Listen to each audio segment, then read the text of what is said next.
बिहार की राजनीति में अपना सिक्का आजमाने उतरे चुनावी रणनीतिकार प्रशांत किशोर ने अपनी पार्टी में मुसलमानों के हिस्सेदारी को लेकर बड़ा ऐलान किया है।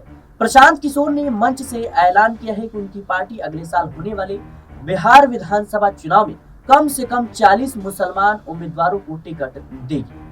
उन्होंने यह भी बताया कि उनकी पार्टी की कोर टीम में कितने मुसलमानों को जगह मिलेगी। दरअसल रविवार को जन सुराज ने एक कार्यक्रम का आयोजन किया था, जिसका विषय राजनीति में मुसलमानों की भागीदारी था। इस कार्यक्रम में प्रशांत किशोर भी शामिल हुए। प्रशांत किशोर ने इस दौरान कहा कि भाजपा को हराने के लिए गांधी की विचारधारा को अपनाना होगा। प्रशांत किशोर ने इस दौरान कहा कि जन सुराज का नेतृत्व करने के लिए 25 लोगों की टीम बनाई जाएगी, जिसमें 4 से 5 लोग मुस्लिम समाज से होंगे।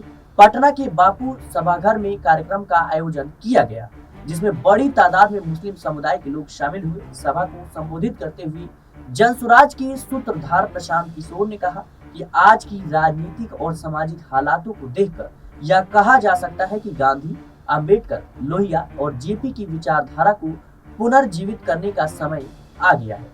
प्रशांत किशोर ने कहा, मैंने 2014 में नरेंद्र मोदी को जिताने में कंधा लगाया था, लेकिन उसके बाद 2015 से 2021 तक हमेशा बीजेपी के खिलाफ लड़ रही पार्टियों और नेताओं को जिताने में कंधा लगाया।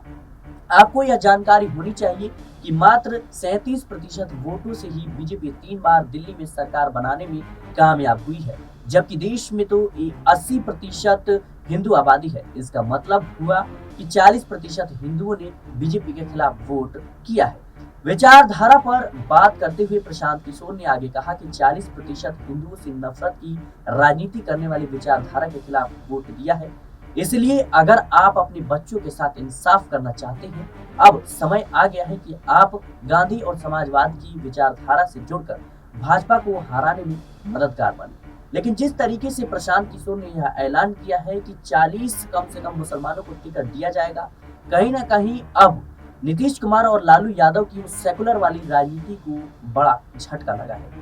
हमेशा से ही मुस्लिम वोट बैंक के सहारे नीतीश कुमार और लालू प्रसाद ने लगातार बिहार की राजनीति पर अपना सिक्का जमाए रखा, लेकिन प्रशांत किशोर अब जिस तरीके से रणनीति बना रहे हैं जातीय समीकरण को देखते हुए, इससे पहले भी वो ऐलान कर चुके कि कम से कम 40 महिलाओं को भी वो टिकट देंगे। ऐसे में बिहार में जाति फैक्टर एक बड़ा फैक्टर रहता है, और जाहिर सी बात है कि जाति फैक्टर को देखते हुए जिस तरीके से प्रशांत किशोर तमाम मुद्दों के साथ साथ जाति फैक्टर को देखते हुए जो अपने प्रत्याशी है उनका ऐलान कर रहे हैं, इससे कहीं ना कहीं नीतीश कुमार और लालू प्रसाद यादव को एक बड़ा झटका लगने वाला है। फिलहाल के लिए इस रिपोर्ट में इतना ही। देश और दुनिया की तमाम खबरों के लिए बने रहना नेक्स्ट टाइम पॉलिटिकल बाइट के साथ।